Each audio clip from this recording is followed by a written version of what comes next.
Queridos hermanos, iniciamos la lección divina de este día, domingo 8 de mayo, domingo, cuarto domingo del tiempo de Pascua, domingo del Buen Pastor, en que celebramos además también el Día de las Madres. Por la señal de la Santa Cruz de nuestros enemigos, líbranos, Señor Dios nuestro, en el nombre del Padre, y del Hijo, y del Espíritu Santo. Amén. Señor mío y Dios mío, creo firmemente que estás aquí, que me ves, que me oyes. Te adoro con profunda reverencia, te pido perdón de mis pecados y gracia para hacer con fruto este tiempo de lección divina. Madre mía Inmaculada, San José, mi Padre y Señor, Ángel de mi guarda, interceded por mí. En este día, domingo, en la primera lectura, leemos el libro de los Hechos de los Apóstoles, capítulo 13, versículos 14 y 43 al 52. En aquellos días, Pablo y Bernabé prosiguieron su camino desde Perge hasta Antioquía, de Pisidia, y el sábado entraron en la sinagoga y tomaron asiento. Cuando se disolvió la asamblea, muchos judíos y prosélitos piadosos acompañaron a Pablo y a Bernabé, quienes siguieron exhortándolos a permanecer fieles a la gracia de Dios.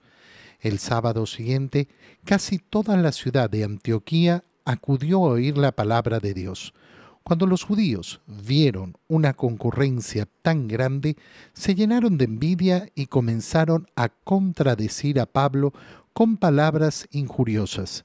Entonces Pablo y Bernabé dijeron con valentía: la palabra de Dios debía ser predicada primero a ustedes, pero como la rechazan y no se juzgan dignos de la vida eterna, nos dirigiremos a los paganos. Así nos lo ha ordenado el Señor cuando dijo: yo te he puesto como luz de los paganos para que lleves la salvación hasta los últimos rincones de la tierra. Al enterarse de esto, los paganos se regocijaban y glorificaban la palabra de Dios y abrazaron la fe, todos aquellos que estaban destinados a la vida eterna. La palabra de Dios se iba propagando por toda la región, pero los judíos asusaron a las mujeres devotas de la alta sociedad y a los ciudadanos principales y provocaron una persecución contra Pablo y Bernabé hasta expulsarlos de su territorio. Pablo y Bernabé se sacudieron el polvo de los pies como señal de protesta y se marcharon a Iconio, mientras los discípulos se quedaron llenos de alegría y del Espíritu Santo. Palabra de Dios. En la primera lectura de este cuarto domingo del tiempo de Pascua, al continuar con esa lectura de los Hechos de los Apóstoles, nos encontramos con aquella labor que comienza a realizar Pablo y Bernabé. Pablo, que se ha convertido, Saulo, que ha perseguido a la iglesia, y Bernabé, que se vuelve su acompañante en esos primeros años de predicación. Van juntos hasta Antioquía y el sábado entran en la sinagoga. Repiten la misma acción que vamos a ver que el Señor realiza en su vida pública. Es decir, ¿qué hizo Jesús normalmente? Los sábados lo vemos entrando en la sinagoga para predicar el Evangelio. Y entran en la sinagoga, toman asiento, y cuando se disolvió la asamblea, muchos judíos y prosélitos piadosos acompañaron a Pablo y Bernabé, quienes continúan exhortándolos a permanecer fieles a la gracia de Dios. El sábado siguiente, ¿qué sucede? Casi toda la ciudad de Antioquía acudió a oír la palabra de Dios que predicaban Pablo y Bernabé. Y cuando los judíos vieron esta concurrencia tan grande, se llenan de envidia y comienzan a contradecir a Pablo con palabras injuriosas. Y aquí viene lo central, el punto más importante de esta primera lectura en este domingo del Buen Pastor. ¿Por qué? Porque Pablo y Bernabé dicen: la palabra de Dios debía ser predicada primero a ustedes, pero como la rechazan y no se juzgan dignos de la vida eterna, nos dirigiremos a los paganos. ¿Por qué digo que es lo más importante de esta lectura en este cuarto domingo de Pascua? Porque contemplamos esa figura de Jesús buen pastor. Y para contemplar la figura de Jesús buen pastor, lo primero que tenemos que entender es que el Señor invita a ponerse en la escucha de su palabra. El pastor es aquel que es escuchado por las ovejas. Escuchan mi voz y me siguen. El pastor hace justamente un sonido, habla con sus ovejas. ¿Para qué? Para que los sigan. Es el modo como uno ve efectivamente ese rebaño yendo detrás del pastor. Y entonces la palabra de Dios es en la que tiene la mayor importancia cuando uno quiere entender esa imagen de Jesús como buen pastor. La palabra de Dios debía ser predicada a ustedes, pero si ustedes no la quieren aceptar, nadie los va a obligar, nadie los puede obligar. Y esto es precioso. ¿Por qué? Porque lo que está de fondo en esa idea de buen pastor es la libertad que nos ofrece el Señor para aceptar su llamado. Ustedes son los que no se juzgan dignos de la vida eterna. Y entonces, desde ahora nos vamos a dirigir a los paganos, porque esto está escrito.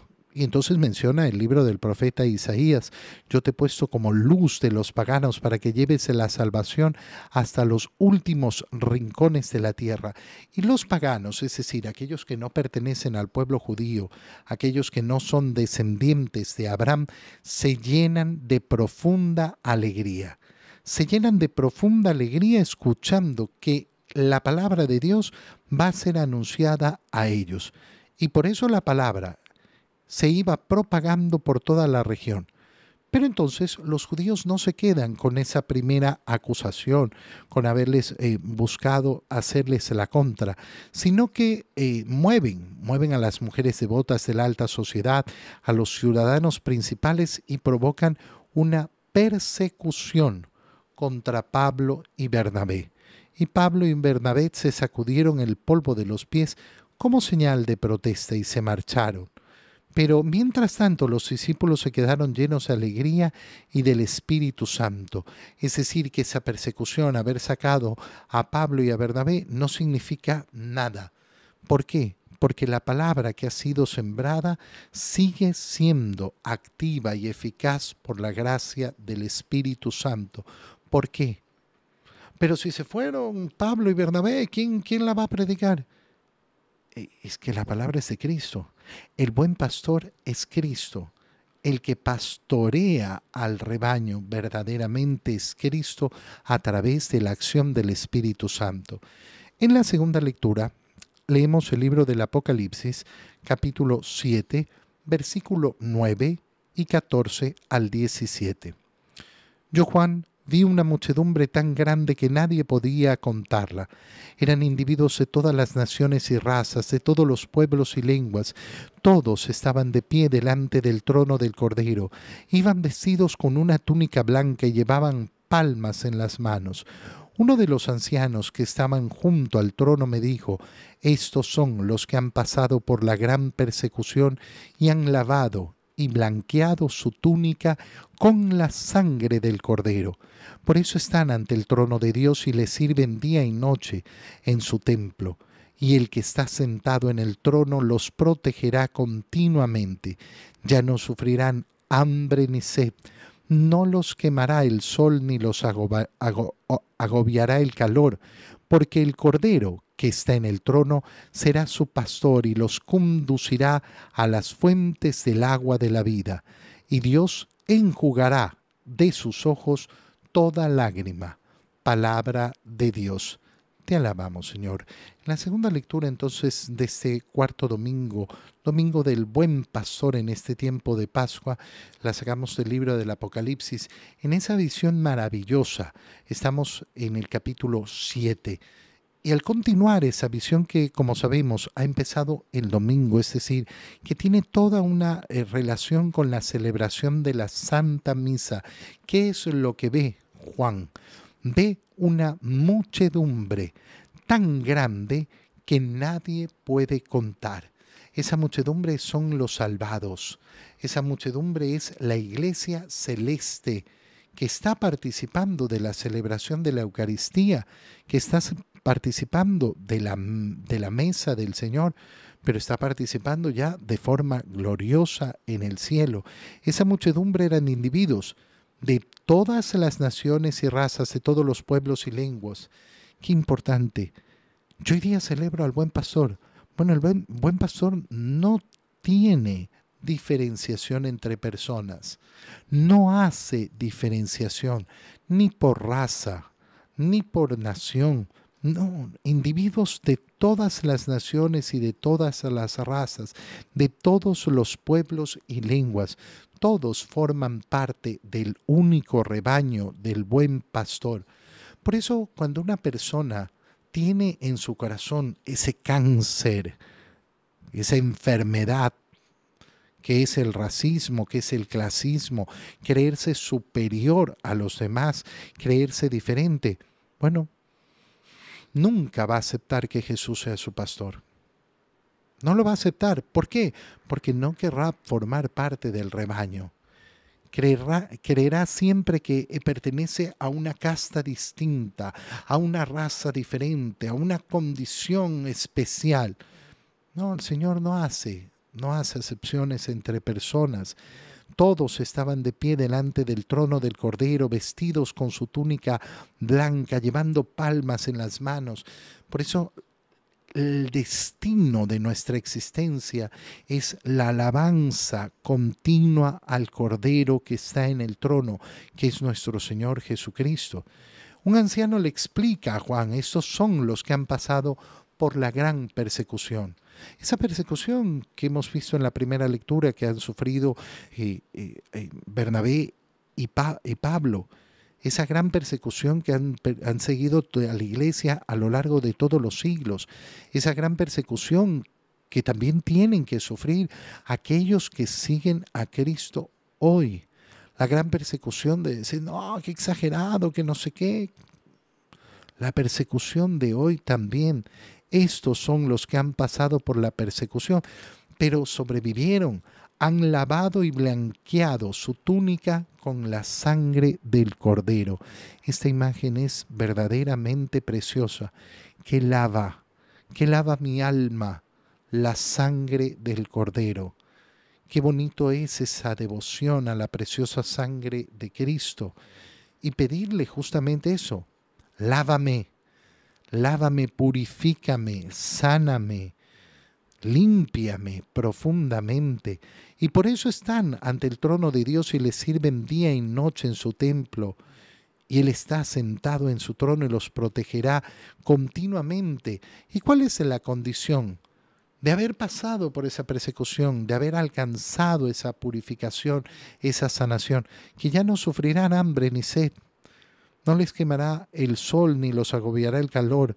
El Cordero que está en su trono es su pastor y los conducirá a las fuentes de agua de la vida.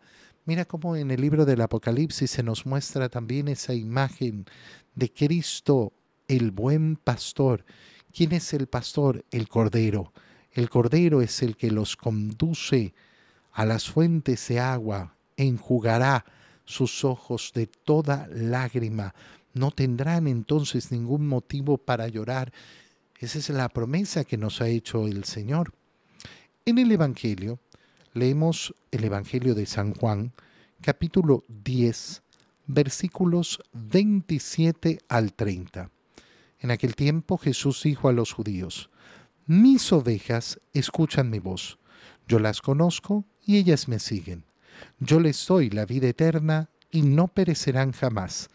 Nadie las arrebatará de mi mano. Me las ha dado mi Padre, y Él es superior a todos, y nadie puede arrebatarlas de la mano del Padre. El Padre y yo somos uno. palabra del Señor.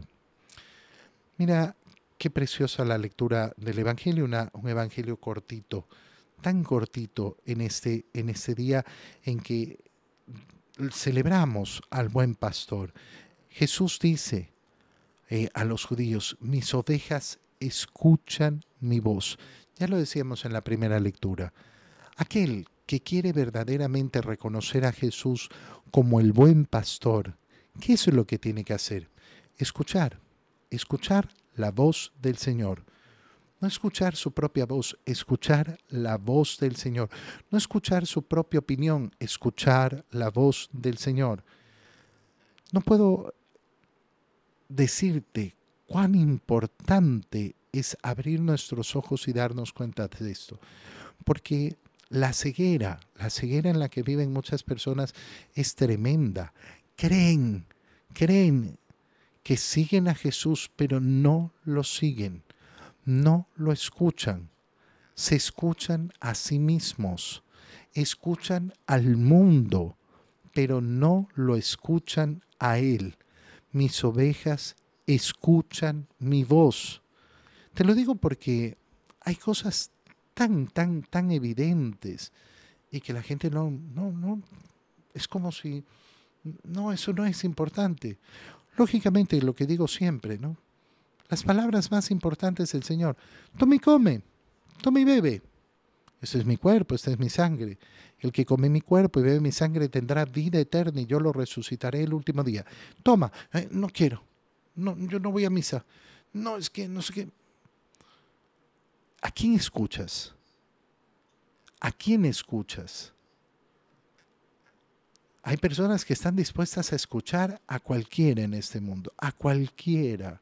Es impresionante, a mí me llama mucho la atención cómo las personas pueden escuchar a uno que escribe un horóscopo.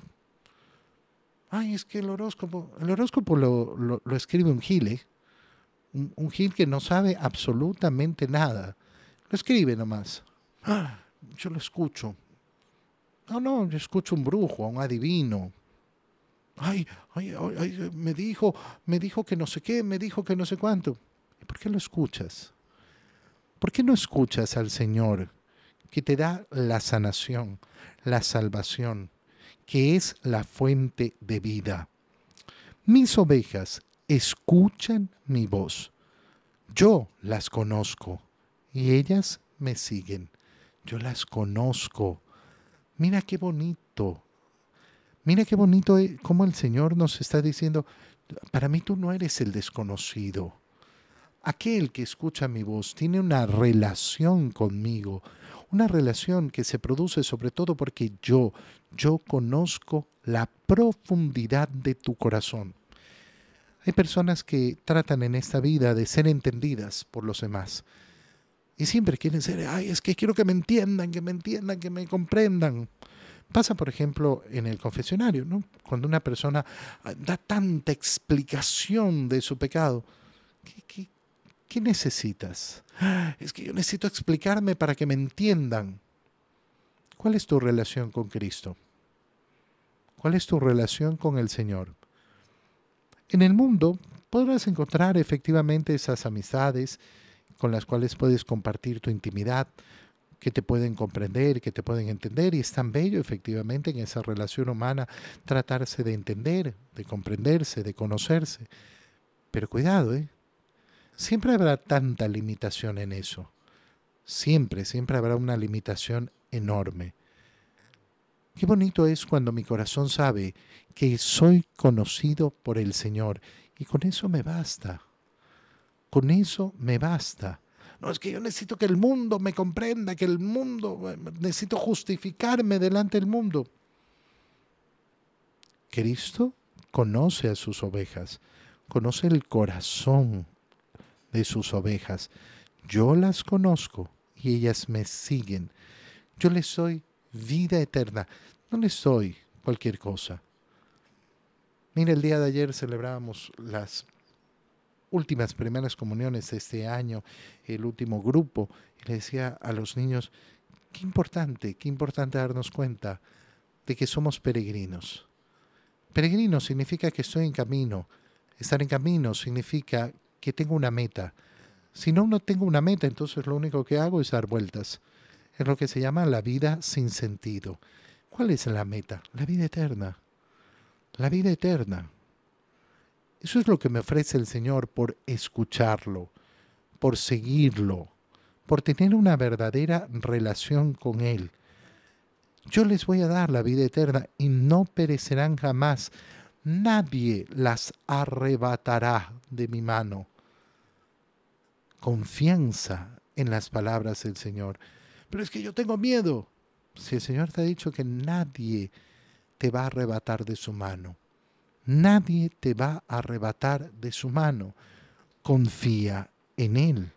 Confía verdaderamente en Él. Y todavía más bello, mira cómo termina. Me las ha dado mi Padre y Él es superior a todos. Y nadie puede arrebatarlas de la mano del Padre. ¿Quién le ha dado las ovejas a Jesús? El Padre. Qué bonito es cuando pensamos, yo soy regalo del Padre al Hijo. De hecho, toda la creación es un regalo del Padre al Hijo. De hecho, así entendemos por qué el Señor ha estado dispuesto a sanar la creación, a reparar el daño que ha producido el pecado, porque ha venido a reparar el regalo que su Padre le ha entregado. Y el Padre y yo, termina diciendo el Evangelio, somos uno. Por tanto, el que escucha mi voz escucha al Padre. El que me sigue a mí será conducido al Padre. Entrará en esa relación entre el Padre y el Hijo. Señor, yo quiero ser tu oveja. Yo quiero pertenecer a tu rebaño. Tú eres el buen pastor. Tú eres mi único pastor. Te doy gracias, Dios mío, por los buenos propósitos, afectos e inspiraciones que me has comunicado en este tiempo de lección divina. Te pido ayuda para ponerlos por obra. Madre mía Inmaculada, San José, mi Padre y Señor, Ángel de mi guarda, interceded por mí. María, Madre de la Iglesia, ruega por nosotros. Queridos hermanos, que tengan un feliz domingo y a todas las mamás un feliz día de las madres.